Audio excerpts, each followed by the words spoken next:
Sheikh chilli का नाम तो सबने सुना ही होगा। वो भोला भाला, नेक दिल, मगर हद दर्जा सादा मिजाज शख्स, जिसकी हरकतें हमेशा लोगों के चेहरों पर मुस्कुराहट बिखेर देती थी। एक दिन उसके हमसायों ने बड़े ज़ौक़ शौक़ से एक प्याले में सालन डालकर उनके घर भेजा। वो सालन शेख चिली ने उससे पहले कभी नहीं देखा था। तजस्सुस से भरे लहजे में उसने अपनी माँ से पूछा, अम्मी, ये क्या चीज़ है? माँ ने मुख्तसर सा जवाब दिया, बेटा, इसे बड़ियाँ कहते हैं। शेख चिली ने प्याले में से एक गोल गोल तैरता हुआ टुकड़ा निकाला और फिर सवाल दोहराया, और ये जो अंदर तैर रहा है, ये क्या है? माँ ने मुस्कुराते हुए कहा, ये बड़ी है। शेख चिली ने जब वो खाना चखा तो खुशी से झूम उठा। उसे इस सालन का जायका इतना भाया कि उसने खूब जी भर कर खाया और तारीफों के पुल बांध दिए। वो बार बार कहता, अम्मी, ये तो बहुत मज़ेदार है, ऐसा सालन तो मैंने कभी नहीं खाया। अगले हफ्ते जैसे ही दोपहर का वक्त आया तो शेख चिली ने जिद शुरू कर दी। उसने अपनी माँ से कहा, अम्मी, मैं तो वही सालन खाऊंगा जो पिछली बार साथ वालों के घर से आया था। माँ ने थक कर जवाब दिया, बेटा, वो सालन बनाना आसान नहीं, उसमें बहुत मेहनत और वक्त लगता है। मुझ में अब न दाल पीसने की हिम्मत है और न हाथों में वो ताकत बाकी रही है। मगर शेख चिली अपनी जिद पर कायम रहा। आखिरकार माँ ने तंग आकर कहा, अच्छा, अगर इतना ही शौक है तो बहू को लाने के बहाने अपने ससुराल चले जाओ, वहां जाकर अपनी फरमाइश पूरी कर लेना, वही तेरे नखरे उठाएंगे। यह सुनकर शेख चिली खुशी से उछल पड़ा। वो फौरन जाने की तैयारी करने लगा। जब तैयारी मुकम्मल हुई तो उसे ख्याल आया कि सालम का नाम कहीं भूल न जाए। चुनांचे उसने माँ से दोबारा पूछा, अम्मी, उस सालन का नाम क्या था? माँ ने फौरन कहा, बड़ियाँ कह देना या बड़ी कह देना, वो समझ जाएंगे।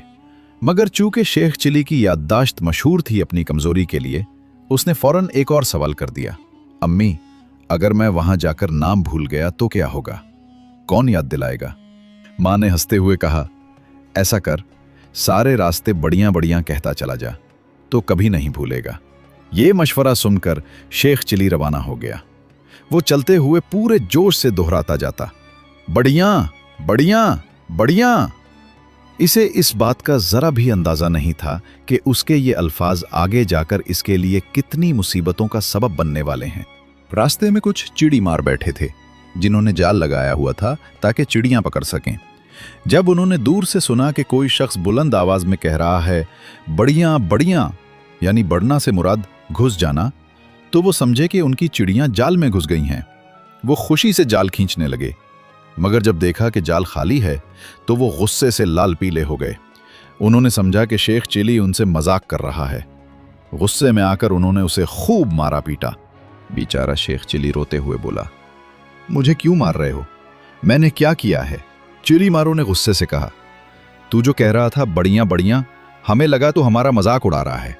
शेख चिली ने सहमे लहजे में पूछा, फिर मैं क्या कहूं? उनमें से एक बोला, जा, अब कहता जा, आते जाओ, फंसते जाओ, इससे किसी को शक नहीं होगा। शेख चिली ने शुक्र अदा किया कि मार खाकर भी उसे नया सबक मिल गया। उसने अपने कपड़ों से मिट्टी झाड़ी और फिर से सफर शुरू कर दिया। अब वो पूरे इत्मीनान से कहता जा रहा था, आते जाओ, फंसते जाओ, आते जाओ, फंसते जाओ। मगर उसे कहाँ मालूम था कि इस नए जुमले से भी आगे उसके लिए एक नई मुसीबत तैयार खड़ी है। शेख चिली अब अपने सफर पर रवां दवां था। वो दिल ही दिल में मुतमईन था कि अब कोई उसे नहीं मारेगा। मगर किस्मत को तो जैसे उसकी मासूमियत पर हंसी आती थी। वो रास्ते में बुलंद आवाज में कहता जा रहा था, आते जाओ, फंसते जाओ, आते जाओ, फंसते जाओ। कुछ फासले पर चंद चोर एक दरख्त के नीचे बैठे अपनी चोरी का माल जमीन में दबा रहे थे। जब उन्होंने ये आवाज सुनी तो डर गए। घबराहट उनके चेहरों पर छा गई। उनमें से एक ने कहा, ये तो जरूर कोई सिपाही या संतरी है, हमें पकड़ने आ रहा है। देखो तो, बार बार कह रहा है, आते जाओ, फंसते जाओ, मतलब हम पकड़े गए। घबराहट में सबके सब दरख्तों के पीछे छुप गए और देखने लगे कि कौन आ रहा है। जब उन्होंने देखा कि एक कमजोर सा भूला भाला शख्स अपनी ही धुन में बड़बड़ा रहा है, तो वो समझ गए कि ये कोई सिपाही नहीं बल्कि कोई नादान आदमी है। मगर फिर भी उन्होंने उसे पकड़ लिया और गुस्से से खूब मारा पीटा। बेचारा चिली जमीन पर गिर गया और हाँपते हुए बोला, भाइयों, मुझे क्यों मारते हो? मैंने क्या किया है? चोरों ने कहा, तू जो कह रहा था, आते जाओ, फंसते जाओ, हमें लगा तो हमें पकड़वाने आया है। शेख चिली ने रोते हुए पूछा, फिर मैं क्या कहूं? एक चोर ने जवाब दिया, तुम अब ये कहो, लाते जाओ दबाते जाओ, इससे किसी को शक नहीं होगा। शेख चिली ने सांस लिया, उठा, अपने कपड़े झाड़े और आगे बढ़ गया। अब वो कहता जा रहा था, लाते जाओ दबाते जाओ, लाते जाओ दबाते जाओ। कुछ दूर गया तो सामने से एक जनाजा आता नजर आया। लोग गम से निढाल थे, हर चेहरे पर अफसुर्दगी और आंखों में आंसू थे। इसी लम्हे शेख चिली की आवाज फजा में गूंजी, लाते जाओ दबाते जाओ, लाते जाओ दबाते जाओ। जनाजे वालों के दिलों में आग लग गई। उनके लिए ये अल्फाज दिल दुखाने वाले थे। सब ने गुस्से में आकर उसे घेर लिया और मारने लगे। एक बोला, हम अपने जवान बेटे का जनाजा ले जा रहे हैं और ये कह रहा है लाते जाओ दबाते जाओ, इसे शर्म नहीं आती? शेख चिली रोते हुए कहने लगा, अरे भाइयों, मैं तो बेकसूर हूं, मुझे तो समझ ही नहीं आ रही तुम क्यों मार रहे हो। एक बुजुर्ग ने रहम खाते हुए कहा, बेटा, अगर तुम्हें कहना ही है तो कहो, ऐसा अल्लाह किसी के साथ ना करे, ये बात ज्यादा मुनासिब है। शेख चिली ने जल्दी से सर हिलाया और दोबारा अपनी राह पर चल निकला। अब वो दोहरा रहा था, ऐसा अल्लाह किसी के साथ ना करे, ऐसा अल्लाह किसी के साथ ना करे। कुछ देर चला तो उसे सामने एक बारात नजर आई। ढोल बज रहे थे, गाने गाए जा रहे थे और खुशी की महफिल थी। शेख चिली हस्बे आदत अपनी ही धुन में चलता जा रहा था और ऊंची आवाज में बोल रहा था, ऐसा अल्लाह किसी के साथ न करे, ऐसा अल्लाह किसी के साथ न करे। बारातियों के कान खड़े हो गए। उन्होंने सोचा कि यह शख्स तो हमारी खुशी के मौके पर बद्दुआ दे रहा है। गुस्से में आकर उन्होंने भी उसे खूब मारा। बेचारा शेख चिली फिर जमीन पर गिरा और रोते हुए कहने लगा, मैंने अब क्या गलत कहा? एक बाराती बोला, हमारा शादी का मौका है और तू कहता है कि ऐसा अल्लाह किसी के साथ ना करे, क्या तू हमें मनहूस समझता है? थक हार कर शेख चिली ने पूछा, फिर मैं क्या कहूं?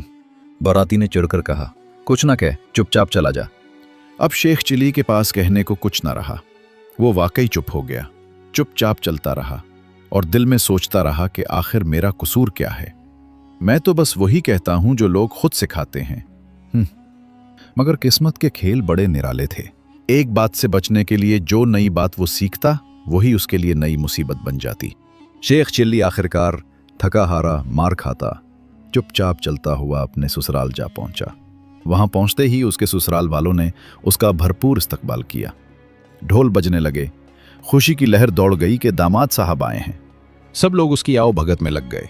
किसी ने पानी पेश किया, किसी ने मुस्कुराकर सलाम किया और फिर दस्तरखान पर तरह तरह के खाने सजा दिए गए। सालन, चावल, कुरमा, मीठा, हर चीज खुशबू से महक रही थी। मगर शेख चिली खामोश बैठा, सब कुछ देखता रहा। न किसी खाने की तरफ हाथ बढ़ाया और न किसी चीज को सूंघा। ससुराल वाले हैरान रह गए। सास ने पूछा, बेटा, खाना पसंद नहीं आया क्या? ससुर भी बोले, हमें बताओ ना, तुम्हें क्या खाना पसंद है, हम अभी बनवा देते हैं। मगर शेख चिली ने इत्मीनान से जवाब दिया, हम तो वही खाना खाएंगे। सब लोग चौंक गए। उन्होंने हैरत से पूछा, कौन सा खाना? शेख चिली ने फिर कहा, हम तो वही खाना खाएंगे। ससुराल वाले एक दूसरे का मुंह देखने लगे। किसी ने कहा, कुरमा? तो उसने कहा, नहीं, हम तो वही खाना खाएंगे। दूसरे ने कहा, पुलाव? उसने जवाब दिया, नहीं, हम तो वही खाना खाएंगे। कोई हलवे का नाम लेता, कोई सालन का, मगर शेख चिली का एक ही जवाब होता, हम तो वही खाना खाएंगे। सब लोग थक गए। आखिरकार उसे उसके हाल पर छोड़ दिया। रात गहरी हो चुकी थी, सब सो गए, मगर शेख चिली का पेट खाली था। भूख ने उसे सताना शुरू कर दिया। आखिरकार वो दबे कदमों से उठा और आहिस्ता आहिस्ता बावर्ची खाने की तरफ गया। अंधेरे में हाथ मारकर उसने बर्तनों को टटोलना शुरू किया। शायद वो वही सालन ढूंढ ले जो उसने अपने घर में खाया था। अचानक उसके हाथ एक अंडे पर जा पड़े। वो अंडे को उलट पलट कर देखने लगा और दिल ही दिल में सोचा, शायद यही वो चीज हो जो मैं ढूंढ रहा था। अभी वो इसी सोच में था कि एक डब्बा नीचे गिरकर जोर से आवाज कर गया। घर वाले चौंक गए। वो समझे बिल्ली बावर्ची खाने में घुस आई है। सब भागे चले आए। शेख चिली घबरा गया।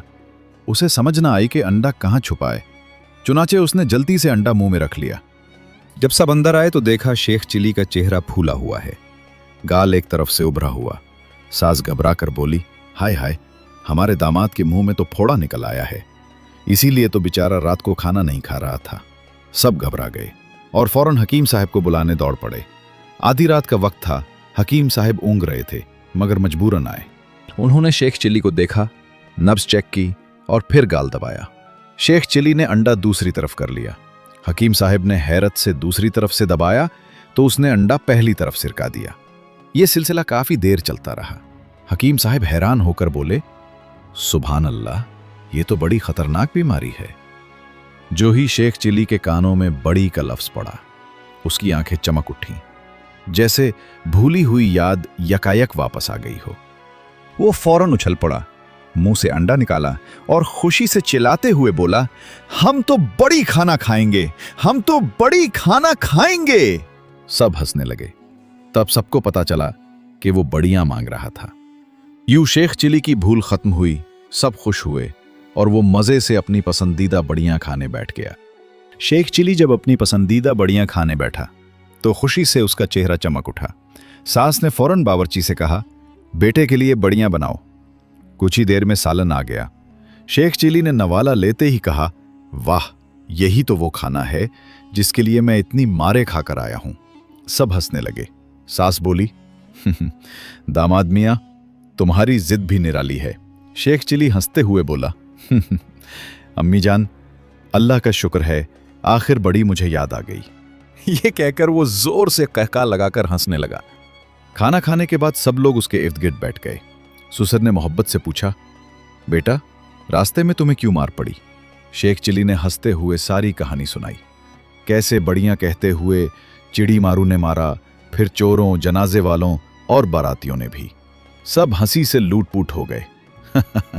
शेख चिली फौरन बोला, शायद बड़ियां खाने की कीमत मार ही है। सास ने नरमी से कहा, बेटा, तुम्हारी मासूमियत ही तुम्हारी खूबी है। जब रात को सब सो गए तो शेख चिली आसमान देखकर सोचने लगा कि जिंदगी भी एक सफर की तरह है, कभी मार, कभी हंसी, मगर आखिर में हर मुश्किल के बाद आसानी जरूर आती है। उसने दिल में सोचा कि अब वो कभी कोई लफ्ज भूलेगा नहीं, बल्कि हर बात याद रखेगा। मगर अगले ही लम्हे वो हंसने लगा और खुद से बोला, मैं और वो भी याद रखना, ये तो मुमकिन ही नहीं। फिर सुकून से लेट गया, जैसे दुनिया की सारी फिक्रें खत्म हो गई हों। सुबह हुई तो शेख चिली ने घरवालों से इजाजत ली। सास ने उसके हाथ में एक छोटा सा बर्तन दिया जिसमें ताज़ा बड़ियां थीं। वो फौरन बोली, ये अपने साथ ले जाओ, रास्ते में भूख लगे तो खा लेना, मगर याद रखना, इस बार बड़ियां कहते हुए किसी के सामने मत कहना। सब ने हंसकर उसे रुखसत किया। शेख चिली खुशी खुशी चल पड़ा, बर्तन सीने से लगाकर, मगर चलते चलते फिर बड़बड़ाने लगा, कहीं भूल न जाऊं, बड़ियां बड़ियां बड़ियां। इतने में एक राहगीर ने सुना और बोला, क्या कहा तुमने? शेख चिली घबराकर बोला, नहीं नहीं, कुछ नहीं, और दिल ही दिल में हंसते हुए बोला, अब मैं नहीं मार खाने वाला, मैंने अकल सीख ली है। मगर हकीकत यह थी कि शेख चिली चाहे जितनी अकल सीख ले, वो हमेशा वही सादा दिल और भूला भाला इंसान रहेगा, जिसकी हर बात में एक नया सबक छुपा होता है कि मासूमियत कभी बेमानी नहीं होती, वो दिलों को हंसाने का हुनर जानती है। दोस्तों, इस कहानी से हमें ये सबक मिलता है कि जिंदगी में सादगी, नेकी और सच्चाई हमेशा इंसान का सबसे बड़ा जेवर है। शेख चिली की भूल, चौक, नासमझी और बार बार की गलतियां दरअसल ये पैगाम देती हैं कि नीयत अगर साफ हो तो इंसान की हर गलती भी एक सबक बन जाती है। वो दुनिया के ताने, मार और मजाक बर्दाश्त करता रहा, मगर अपनी मासूमियत नहीं छोड़ी। यही इस कहानी की खूबसूरती है कि इंसान को हालात जैसे भी मिले, उसे दिल का साफ, नीयत का सच्चा और चेहरे का मुस्कुराता रहना चाहिए। चालाकी वक्ती फायदा देती है, मगर भोलेपन में जो सच्चाई होती है वो हमेशा दिलों को जीत लेती है। यूं शेख चिली हमें यह सिखाता है कि नादानी में भी दानाई छुपी होती है। अगर इंसान अपने दिल को साफ रखे तो दुनिया की हर मुश्किल आसान हो जाती है। अगर आपको वीडियो पसंद आई हो तो चैनल को सब्सक्राइब और वीडियो को लाइक जरूर करें। अल्लाह हाफिज।